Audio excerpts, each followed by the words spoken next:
When politicians are doing bad in the polls, nothing gets the people riled up better and united than a good old fashioned war.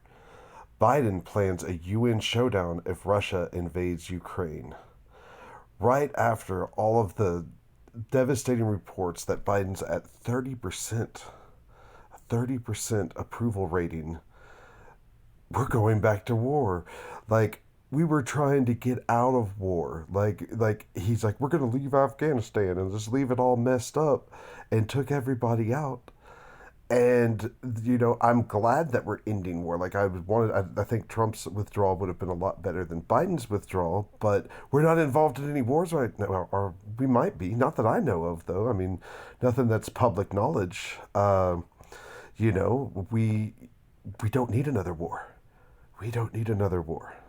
But let's read the news. Biden plans UN showdown if Russia invades Ukraine. There's a lot of history at the Security Council, but few changes. The Biden administration is planning for a high-profile public showdown with Russia at the United Nations Security Council if Moscow intervenes in Ukraine.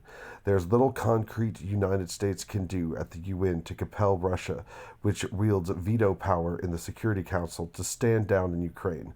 But the Security Council, with its iconic horseshoe-shaped table and seats reserved the world's big powers, has provided a visually powerful set piece for some modern history's most dramatic geopolitical confrontations, from the Cuban Missile Crisis to the U.S.-led war in Iraq.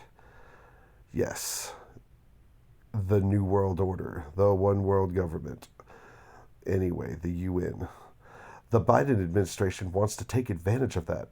The highlight to highlight Russia's diplomatic isolation, and, if possible, to place a wedge between Russia and its most powerful ally, China, which has been one of the Council's proponents of defending the territorial sovereignty of the UN member states. The effort would present U.S. Ambassador to the United Nations Linda Thomas Greenfield with the major test of her debating skills, and she will go head-to-head with Russian Ambassador Vasily Nebenzhy. The United States has already been briefing key allies in Europe and in UN Security Council on Russian military activities and preparing for potential public standoff, according to a senior U.S. official. The official, who spoke on one condition of anonymity given the confidential nature of the U.S. diplomatic outreach, said Russia's military threat strikes at the heart of the UN Charter. There is a value to bringing attention to the crisis, the officials add. It would demonstrate how isolated Russia is in the Security Council and on the world stage. It would also provide an opportunity for American officials to counter what the United States expects will be a wave of Russian misinformation. Well, first off, we're in an info war. So we're sending information, we're getting all these news outlets are giving us disinformation. They've got their disinformation. But the fact is it sounds like our disinformation, Operation Mockingbird, wants us to accept another world war where America's going to save the world. We're not the world police. We're broke. We can't do anything. We're the weakest we've ever been. This is dumb. Ever since the Cold War, the UN has served as a kind of theater for big power standoffs, a place where Adlai Stevenson, U.S. President John F. Kennedy's UN envoy, challenged Soviet Ambassador Valerian Zorin to admit his government had deployed nuclear missiles in Cuba. Adlai Stevenson's presentation on the photographs of Soviet missile sites in Cuba taken by U-2 spy planes provided compelling evidence to support the Kennedy administration's diplomatic arguments. Okay, so now we're just getting into some history of the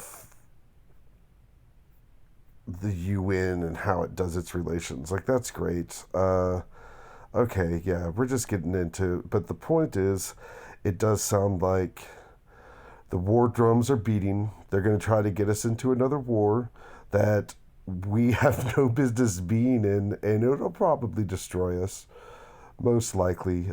America can't just think that it can go and do wars forever. Like, this is not the time nor the place, nor is there ever really a time or a place for a war. Defense, I'm 100%, but our politicians seem just to like to go to war to solve, you know, bad numbers in the polls. So we'll see what happens. God bless America. Hope this turns out better than it looks like it's going to.